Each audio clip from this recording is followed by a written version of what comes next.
This scholarship will give you $152,000 to cover the whole period of your study.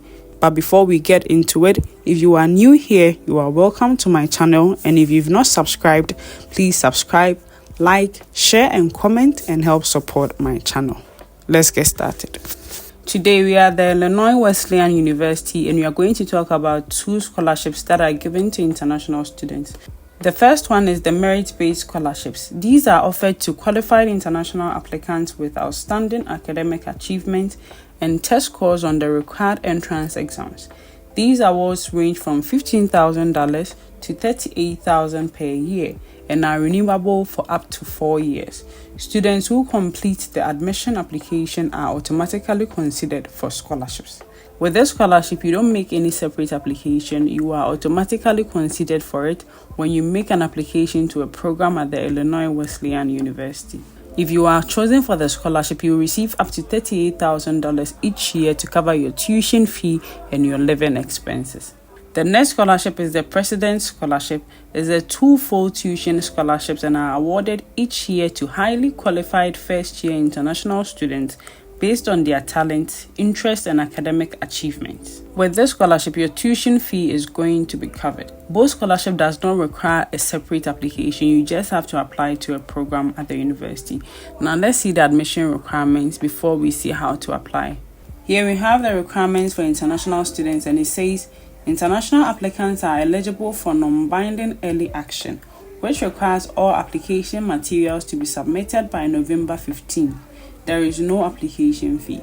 Applying to programs at this university comes with no application fee.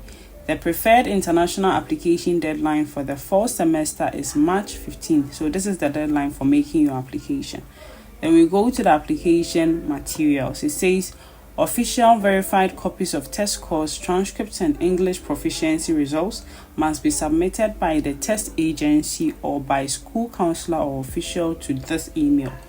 If you are submitting test scores like ACT or SAT, or you are submitting English proficiency results, you don't have to send it directly to the school. The test agency should send it to this email. So you put in this email for the test agency and then they can be sent. That is if you are submitting it. But with this school, test scores are optional. You don't have to submit them if you don't have it. To make your application to any program at the university, you can use this portal or the common app. If you think the common app is too overwhelming for you, you can use the university's application portal, and there is no fee or preference for either application.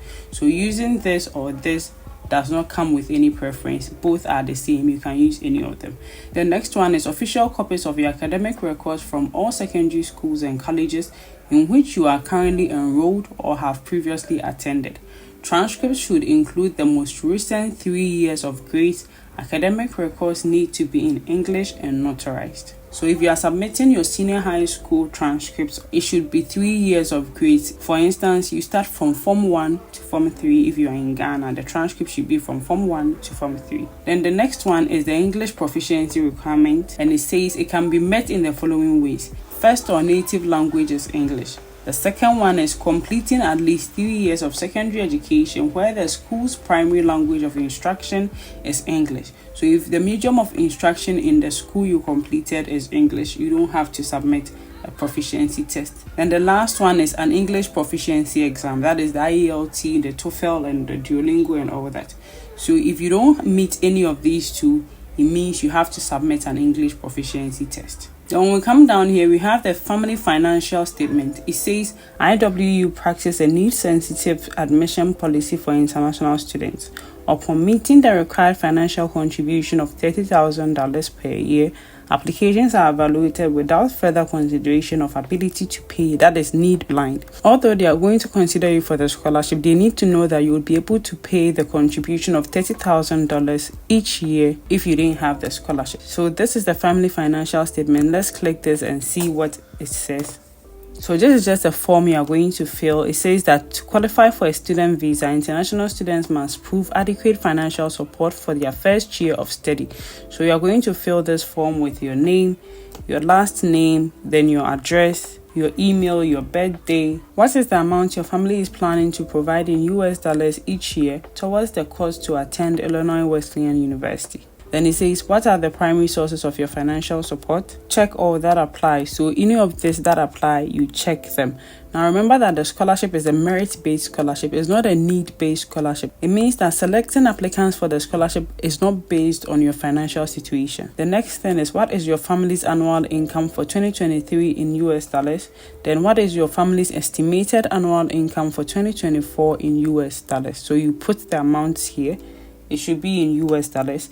Then what other income do you have in US dollars, if any? Whatever amount your family's annual income is, don't think it's not enough. Just put it there, because this scholarship is merit-based, as I already said. It is not need-based. Then it says, if you have other forms of income, please explain. So you explain here, then you come down and then you click submit and submit it. That's all. Then it says, photocopy of your passport in JPEG or PDF format should be emailed to this email.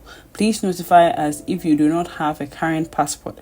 This will not delay consideration of your application for admission. So even if you don't have a passport, you just let them know that you don't have it, and it's not going to affect your application. Now, please remember that when you are sending details to this email, you don't just send the documents there. You add your name, that's your full name, the application number you got when you were making the application, or any detail that you need to add for them to be able to know that it is you.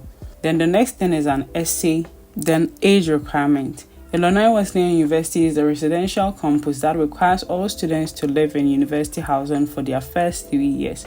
All students living on campus must be 17 years of age per university housing policy. Due to this, applicants must turn 17 on or before August 1st of their enrollment year if starting during the fall semester, or January 1st of their enrollment year if starting during the spring semester. So it means that you should be 17 years. You can't be less than 17 years when applying to a program at the Illinois University. You should be 17 years or above 17 years. Then we have optional supplementary materials. These documents are optional. You don't have to send them. And the first one is one letter of recommendation in English from a teacher or counselor who can attest to your academic and English language abilities in terms of reading comprehension, listening, and speaking. This document is optional. You don't have to send it, but if you are able to get them, please try and get it and add it to your application to increase your chances. The next one is standardized test scores. You may submit one of the following: SAT or ACT. So if you have them, you may add them. The last one is a personal statement. If you can write a personal statement to attach to your application, you can do so. If you think you can't, it is optional, but if you write it, it's going to increase your chances. Now, to make your application to a program, you go to academics and then you click on majors and minors. Here you're going to find all the undergraduate programs, so you click on one. Let's click on accounting. Here you're going to find all the information about the program, so you go through it and make sure you understand the program. You can click on major requirements and get all the information you can about it. After you are done, you come to apply now. At IWU, we don't charge an application fee, and submitting standardized test scores is optional, as we've already mentioned. Application for fall 2025 is now open, and the required materials, we've already gone through it, so that's the same thing that is here. If you want to go through it, you can just go through it again. But after you've gone through it, you click on apply now. Here it means you'll be using the university's application portal. If you want to use Common App, you can just go back and click on the Common App link, and it's going to take you there. But if you want to use this, you can just come here and create an account. So here you're going to enter your email, your first name, your last name, and then your birthday. After you are done, you can create your account. When you create your account, you start your application. You are automatically going to be considered for the scholarship, which means that you have to make sure that your application is strong. You have to add all the things that you need, even the things that you are saying are optional. If you think you can get them, you have to add them to help increase your chances of being picked for the scholarship. If you can get your teacher or your counselor to write a recommendation letter for you, that is going to be very good for your application.